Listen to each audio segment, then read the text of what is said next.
Today we will how to the perfect Walt Disney World vacation. Stay tuned.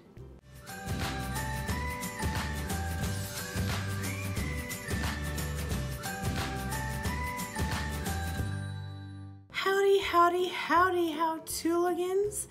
Today is going to be so much fun. We are going to honestly just scratch the surface of planning your perfect Walt Disney World vacation. I want to take this episode to explain the things that you need to know just to get down here. I won't be covering anything today about any of the parks.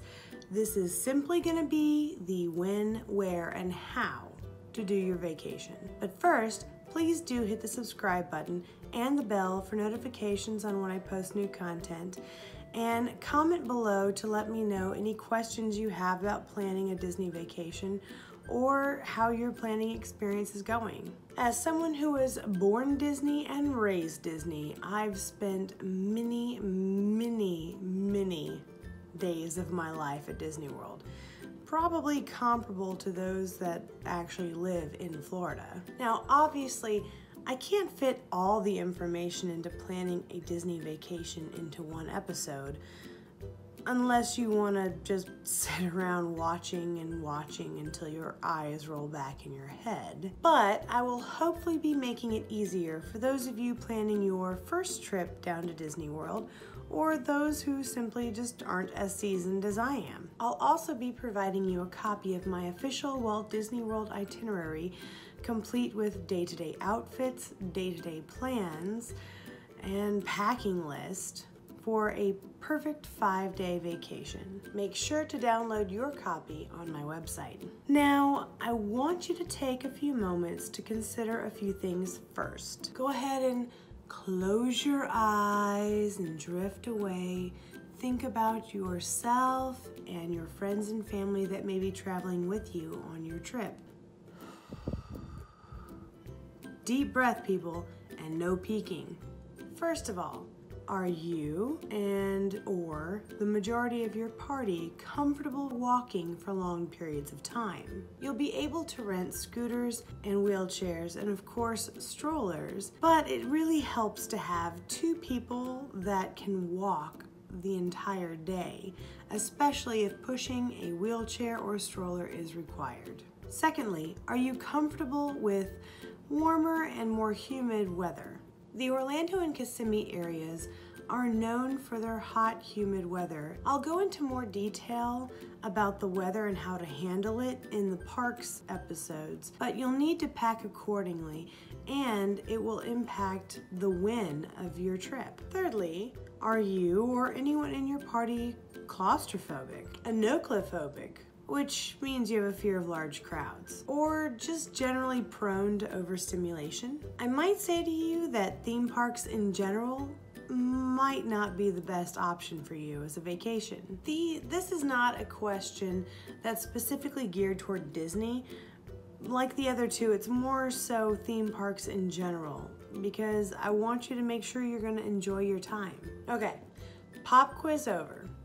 Put your pencils down. If you happen to answer no, and yes to these questions, then a theme park in Florida may not be the best fit for you. Just keep that in mind. Now, I will say, and this is my opinion, Disney does theme parks better than anyone. I've been to a lot of theme parks all over the world, and Disney just does it right. The attention to detail, the immersion, everything just makes the experience magical. Not perfect, by the way, but magical. Now, this magic can quickly fade if you don't plan your trip accordingly. One headache will beget another, and soon you'll begin to wonder why you ever left home. I'm here to tell you, basically my channel's mantra, a little bit of planning will make everything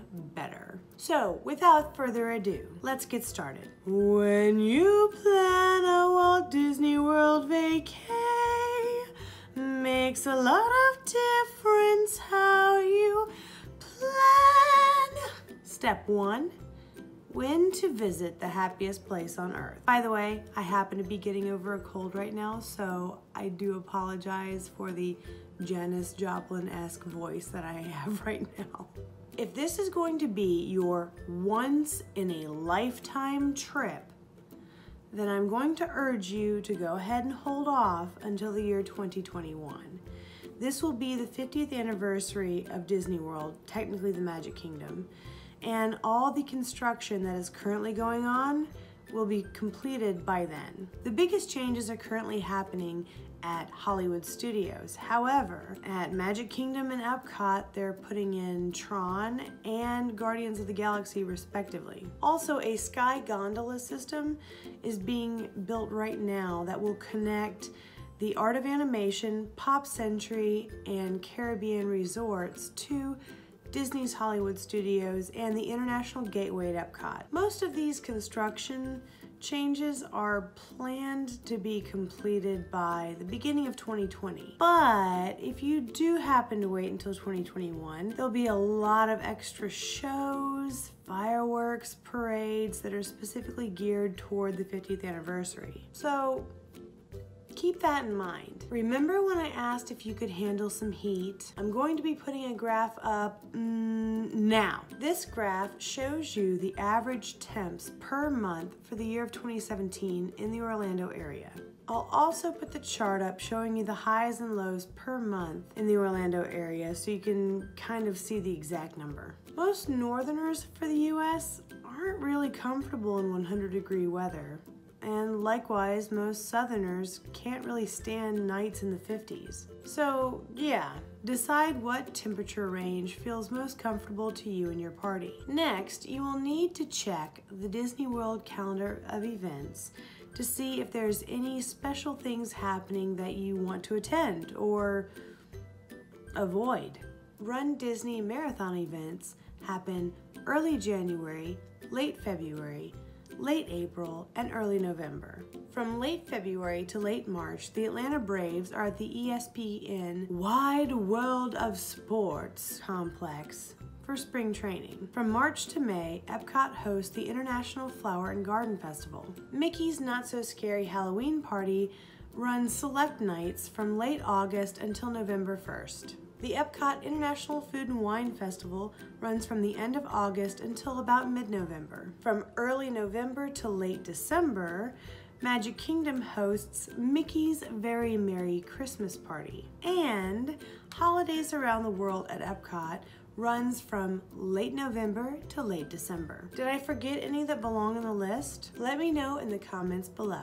Lastly, you need to decide if you're going to be traveling with children. If you have school-aged kids, then the most popular times and therefore the most crowded times are going to be during school breaks. To beat the crowds, try to avoid holidays and consider mid to late January, February, early to mid-November, and if you can stand the heat, September. Let's move on. When you plan a Walt Disney World vacay, makes a lot of difference how you plan.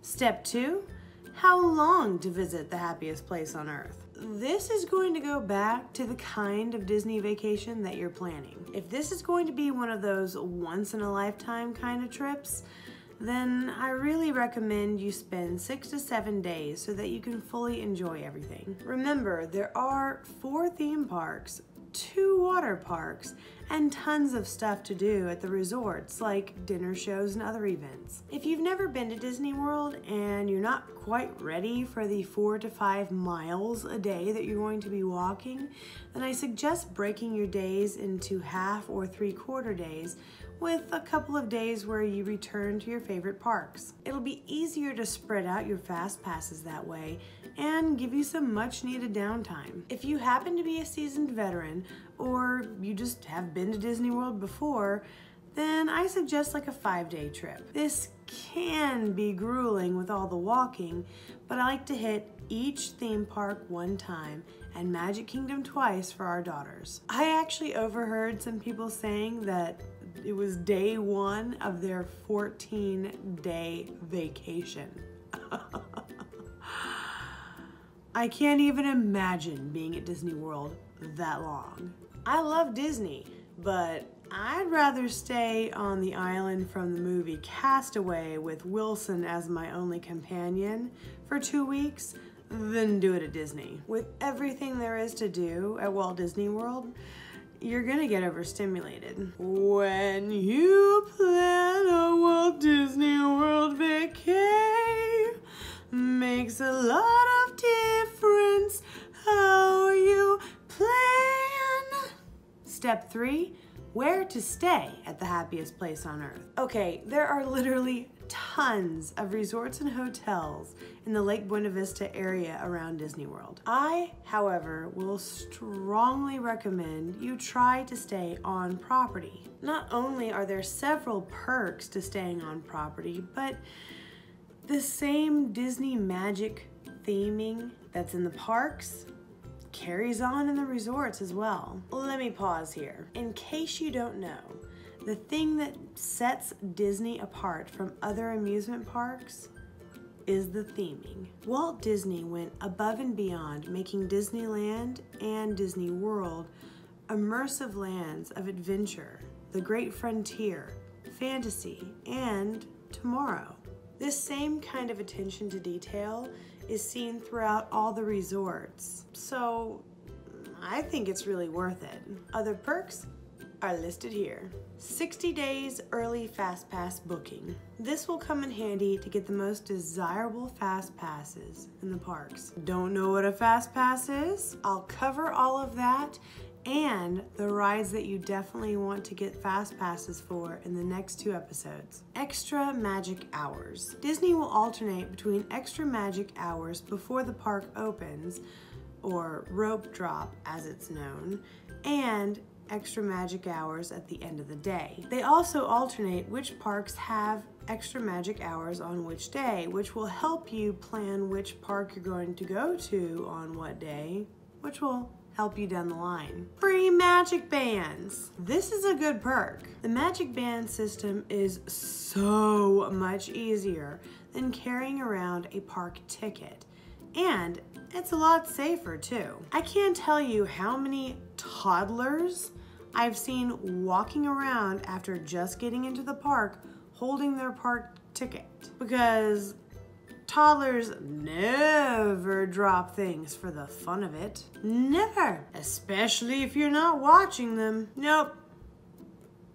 Doesn't happen with mine. Seriously, all that happens. It happens all the time. Free airport bus. Disney has several transportation modes to get you around Disney World, be it ferries, monorail, minivans, buses, and soon to be sky gondolas. This option for free transportation from and to the airport saves you on shuttle fees or the cost of renting a car for the very small amount of driving you're going to be doing while at Disney World. Free parking at the parks. If you do drive to Disney World and you plan on taking your car to the parks each day, then this is great because it's going to save you anywhere from $22 to $45 a day. And it's included for not only the theme parks, but also the water parks. 180 days early dining booking. It doesn't matter if you're going to be on the dining plan or not. If you want to sit down in a restaurant and be served by a waiter or waitress, then you're going to need to have reservations. And a lot of the really popular restaurants book out really early, especially the character meals. Special package pricing. Perhaps the best perk of staying on property is the package pricing for bundling together your resort stay with your theme park tickets. Disney wants you to stay on property, and so to get you to do that, they're going to discount dining or room rates to go along with your park admission. All of that being said, staying on property will be, for the most part, pricier than staying off property. So definitely take that into consideration and make sure you stick to your budget. It's going to come down to your personal preference on whether or not you want to be fully immersed in what is known as the Disney bubble. When you plan makes a lot of difference how you plan. Step 4, what to bring to the happiest place on earth. Okay, I'll be posting a PDF of my itinerary complete with a packing list on the website that I will link below in the description. But there are a lot of things that you can pack to save yourself a lot of money. And then also a bunch of stuff that you shouldn't even waste your time packing. Everything I'm about to tell you about will definitely help you save money on your trip. But the very last tip I'm going to give you is the true money shot tip. So stay tuned. First and foremost, you're going to want to pack comfortable athletic shoes. That's a given. What may not be so obvious is that you should also pack a pair of sandals. After 3 days of walking around in closed shoes with socks in hot, humid temps, it's going to feel wonderful to do what Goofy says and let your dogs breathe. Also, in the unfortunate circumstance that you happen to get a blister or blisters, it's going to be nice to have a pair of shoes that fit your feet differently so you're not constantly rubbing that blister. That brings me to my next items. 1, bandages. 2, blister preventing balm. 3, a needle or a pair of toenail clippers. It may sound gross, so I'm sorry. But if you do happen to get a blister, it's gonna feel a lot better if you can drain it. I know. Sorry. I hope you didn't just throw up a little bit in your mouth thinking about it. Moving on. You'll also want to bring the smallest, most lightweight thing to carry other things with you in the park. As a woman, I have accepted the extreme sexism in the fashion industry. The lack of functional pockets on women's clothing is the plight of our society. I typically try to wear like yoga pants or sweat-wicking athletic clothes to the parks. It'll be great for any water ride that you happen to get wet on, be comfortable all day long, and be nice enough to get you into most places. Also, Disney happens to offer some really cute options in athletic wear on their online shop that will help you dress like your favorite character. The only problem with this? No mother-loving pockets! So, I decided that I'm in my mid-30s and I have no F's left to give. And so, I carry a fanny pack. It's not some sort of like weird 90s looking one. It's modern and sleek, but yeah, I just don't care anymore. I gave up. Like on a cruise ship, if you have a magic band, then you can link a credit card to it and pay for just about anything on all of Disney property. Yes, even Disney Springs. But there's always a but. It would prove wise to carry one backup card, your ID, and maybe a little bit of cash with you as well. Lock everything else in your safe at the hotel. Next, it's hot, it's humid, and it rains quite a bit in Central Florida. Invest in some small fans to hang around your neck or to clip to your stroller. Get some of those cooling towels before you go to the park and spend 20 bucks a pop. Buy some ponchos before you go. Don't bring an umbrella unless you might be using it with a stroller. You don't want to have anything in your hands while you're trying to eat your churro or turkey leg or Dole Whip. Get a poncho. Everyone at Disney World will be wearing one if it's raining, so you won't look like a dork. Too much, I promise. Oh, did you know that you can bring food and drinks into Disney World parks? Yup. There are some exceptions, like no alcohol and nothing in a glass container, except for baby food. But pretty much everything else goes. Check the Disney website for the full list of rules. I did something on this trip that we just got back from for the first time ever, and honestly, I don't know how I managed without having done this before. I brought a small lunch-sized cloth cooler and filled it with Cokes and an ice pack. I also brought in our faux Yeti steel cups full of ice and one drink. It was amazing! I had a second cloth cooler with Ziploc bags of snacks for our girls. And again, mind blown. Don't get me wrong, Disney has amazing options for food, and it's usually stuff my girls will eat, but they're toddlers.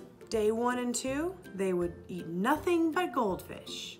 On day 3, wouldn't touch them. The moral of this story is to bring a variety of snacks.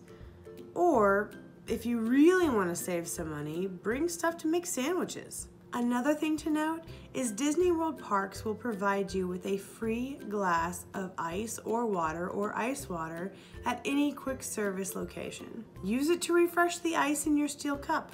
One fountain beverage is going to run you over $3, and they don't even give you a lid unless you ask for one. Those cups were a lifesaver. Now, ladies and gents, the tip that you've all been waiting for. Order any food or drink items that you want to have on your entire vacation and have them sent to your room directly. Be it Amazon Prime Now, Instacart, or any other grocery delivery service that you already use or are accustomed with, have them deliver the food directly to your room. This made everything so much easier. I have used both Amazon and Instacart, and both have done great. I've even had deliveries made before we actually checked into our room and while we're out at the parks, and still smooth sailing. As a bonus suggestion, bring or order extra batteries and a screwdriver for any of the small things that you have that take them. You'll be using those little fans for hours a day. I'll be going over more packing ideas to help save some money in the next 2 episodes, so please do join me on those. Next week, we'll be discussing how to maximize your Magic Kingdom and Epcot visits, and the week after that, we'll be talking about how to get the most out of your Hollywood Studios and Animal Kingdom visits. I'll discuss in each episode which attractions are must-see by age group, how to best utilize Fastpass, and where to eat, drink, and shop at each park. Thank you so much for joining me today. Check back every Tuesday and become a How-Tooligan by subscribing. Click the bell for notifications when I post new content, and comment below to introduce yourself and let me know what you'd like to see next. Thanks for stopping by.